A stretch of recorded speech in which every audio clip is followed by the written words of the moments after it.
and just go talk to each other. I've thought that a lot through this because I've had those moments where we have a lot of swing voters in this state. We have a lot of, no party voters in the state. And so when I'm going to those doors, I never know who, I can't be sure if they've voted for Trump or if they've voted for Hillary Clinton or what. And a lot of people here voted Obama, and then Trump. And which is, people probably in some places listening find that just shocking, but it's the truth of the matter. And I've had a few conversations with some Trump voters that are still on his side and believe that it's going to be okay. And then I've talked to many that are not thrilled with what has happened and feel that sort of the respect of the office has been degraded and that their values were being represented. And I had a conversation with one woman who really thought that Trump was going to fix things for her, and she says she was disgusted at the way he behaved. She thought he would get it together and act presidential when he got into the office. She knew who he was, but she thought he would, take the job seriously and kind of straighten himself out, and it didn't happen.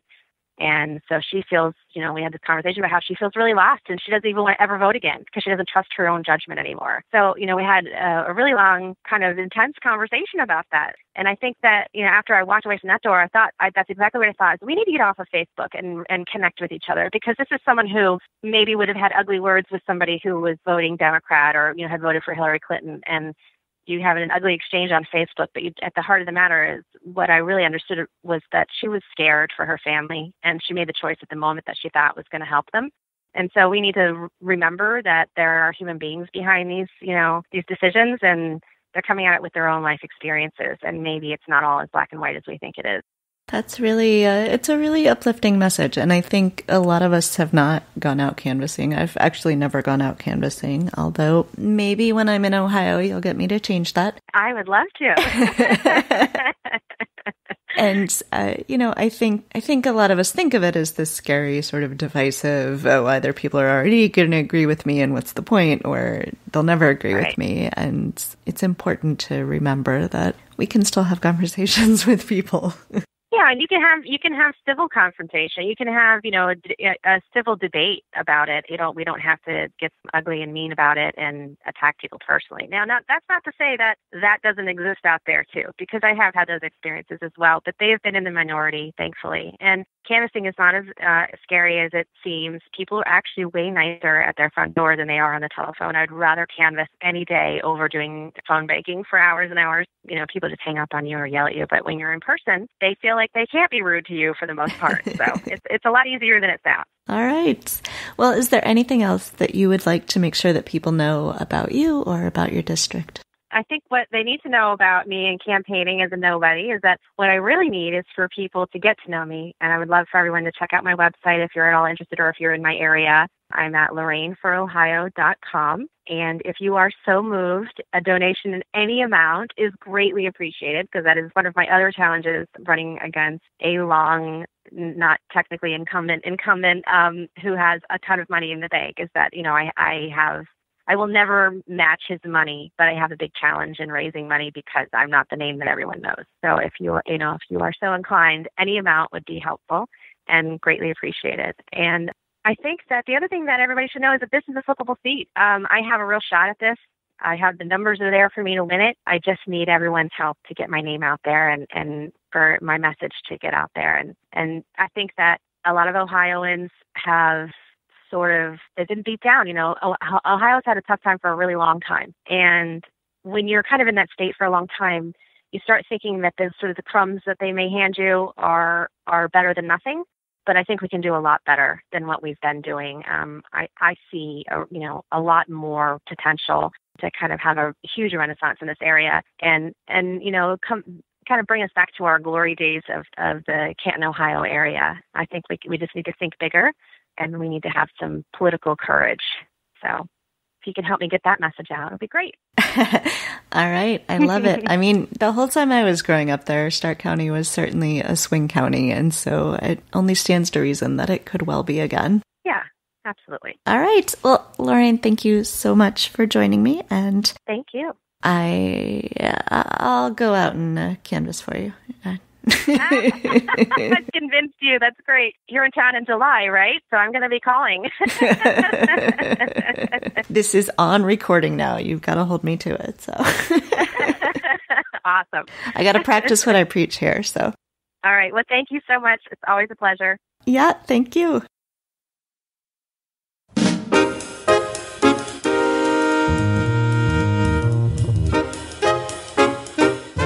This is the Mid-Pod, the Midterms podcast. I'm Nisi Panetta.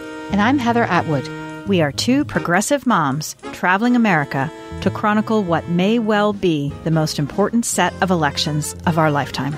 We'll introduce you to the amazing candidates running for Congress and who we think put country over party. And you're invited to the Citizens Potluck we hold in every district. There's no doubt our democracy is in trouble. We've got to pay attention and get involved. Change and reform can happen in a healthy way in this country if we vote in the midterm elections. So tune in every Tuesday to the Mid-Pod and subscribe wherever you get your podcasts. I'm here with Rachel Crooks, who is running for state representative in Ohio, House District 88. Hi, Rachel. Hi, how are you? Great. How are you? I'm doing well. I spent today canvassing around my current city, and it was hot, but it was fun. So I got to meet some really interesting people. Oh, yeah. Well, so let's start with a little bit of background and just tell us a little bit about who you are and why you want to run for office now. Sure. So I'm a product of the district I want to represent. I grew up in a very small town and went away for college and then kind of moved back. And then I moved to New York City for a little while and moved back and just always saw myself returning home. And I have a good deal of my family that lives in this area. So it is where I call home, and the people I care about are here as well. And ultimately, what really got me involved in politics was obviously an interesting story that maybe some of your listeners are already aware of. But I am a woman who came forward about an encounter with now President Trump when I lived and worked in New York City, and I was working at his building, Trump Tower. And yeah, I had an unfortunate incident with him that I spoke out about, and that really, I guess, caught the attention of some local progressive women in my area. And they really, came to me and thought they wanted someone to represent Democrats, which is sometimes lacking in our area, unfortunately, and, asked me to take on this responsibility. And I, at first, was a little hesitant, but ultimately I felt like it was a responsibility I had to the people in our area to provide them that choice that we, like I said, are sometimes lacking. So that was just in January where I made that decision, and the rest is history now. We're a few months in and going strong. That's great. Did you ever think before this that you might run for office someday? Had it ever crossed your mind as something you might do? I hadn't really thought about running for office, but ever since I was in college, I was very interested in politics. I volunteered, on the Obama campaign, both years he was elected. And I, as you know, am someone who works in higher education, and I work with international students. And so I always thought if I was getting into, government work, it would be more the route of diplomacy or educational affairs. So there was sort of an interest, but not necessarily elected office, but maybe a government agency of some kind. And did I read recently that you are writing a dissertation? I'm trying. Yes. It's definitely slow moving right now. I'm sure. What field is your PhD going to be in? So higher education administration. I've worked in higher education for about 12 years now. And I think it was 2014, I started a doctoral program at the University of Toledo. And I'm just now at the dissertation phase. So I'm wrapping up chapter 2, which I'm told is the hardest one. So maybe once I get past this, it'll be a little bit easier as we move forward. But yes, definitely slowed a little with the campaign. You don't do anything in small measure, do you? No, why? Why would I do that? I've been working in higher education for about 14 years. It's a wonderful industry, and I couldn't have, it wasn't something that I necessarily sought out to do, but I ended up working at a university while I was pursuing my master's, and it's just a wonderful place to be. I mean, surrounded by, people trying to better themselves and learn, and, a very relaxed environment usually. So I couldn't have asked for a better sort of place to find myself. Yeah, I agree. So maybe we can come back to that in a minute, but I'm curious to know a little bit more about your district. So this is House District 88, and this is in the northwestern part of Ohio? Yes. So it's about an hour southeast of Toledo, if that helps orient people. Mm-hmm. But it's comprised of two counties, Sandusky and Seneca County. It's funny because I grew up in Sandusky County, which is the northern county of the two, and now I live in Seneca. So I truly have been, part of both areas in the district. And so this is a somewhat rural part of Ohio. Mm-hmm. It sure is. And I know we'll probably talk about it, but, I recruit international students, and I'm always a little interested to know what their first impressions are when they fly across the world and come here and, have an hour and a half drive to the nearest airport, and all they see are, cornfields and whatnot. And I imagine they're pretty nervous about that when they first get here. So you mentioned that there's not always choices for Democrats, and I think I saw that at least one of the recent elections, your opponent, the incumbent, was unopposed in the general election. Is that something that that happens in that area? Yeah, actually. Sometimes we go to the polls and there's just not many choices. You only see, one candidate for whatever office it is, and it's very often a Republican. Now, I will say the northern county in the district, Sandusky County, does have a little bit of a more Democratic base, but Seneca County, where I'm at, is definitely Republican-leaning.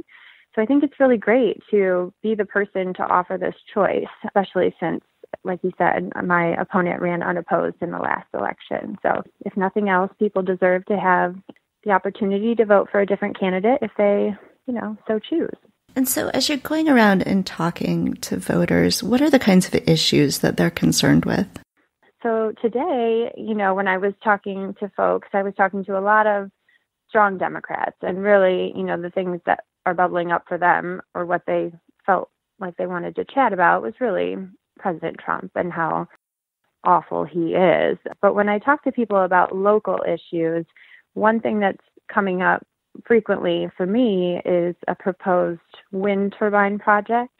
And right now we don't have any wind turbines in our area. And so there's quite a few projects being proposed. And there's a lot of folks that feel like they've been left out of the process and, really getting a decision in that.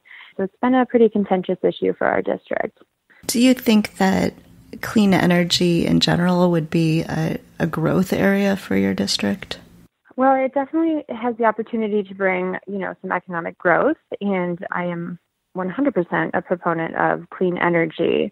And when I started to hear about this particular issue, I had a lot of research to do, because I was hearing things on the side of some of the group members who I would say are anti-wind. And then I obviously wanted to research the other side as well. And what I found is basically there is, I think, a lost opportunity for local governments to have a voice in this area. And that's not just wind energy, it's all energy development. It makes sense to me that, when a project comes to an area, it's met with skepticism when you leave people out, just inherently, right?